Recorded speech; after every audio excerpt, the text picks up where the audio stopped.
কি রান্না করতেছেন আজকে? আঙ্কেল আজকে তো আপনি তো জানেন আমি বেসালা থাকি, হ্যাঁ তাই না? হ্যাঁ আসলে বেসালা জগৎ কি দেখছেন? এই যে রসুন, এই যে পেঁয়াজ রসুন কাটি নিছি, হ্যাঁ, তারপরে এই যে দেখেন, এই যে দেখছেন কি আদা আদা দেখছেন, আদা শেষি আমি এইভাবে। তারপর রান্না করতেছি হলো, এই যে দেখেন, এই যে মুরগির মাংস, ও ঠিক আচ্ছা। আছে, মুরগি। তারপর আপনার এই যে আলু কাটি নিছি, হ্যাঁ হ্যাঁ, আলু মরিচ। হ্যাঁ, আলু মরিচ। তো এই হলো আমাদের বেসালা খাবার, বুঝছেন?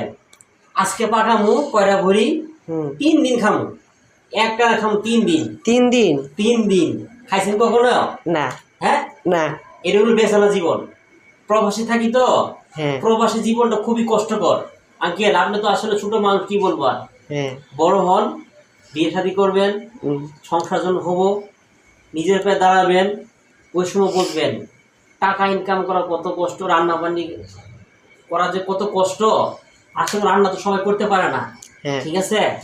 এই জন্যই আমি রান্নাগুলি করতে পারি বিদায় মোটামুটি খেতে পারতাছি, ঠিক আছে, নাহলে খুব কঠিন অবস্থা ছিল।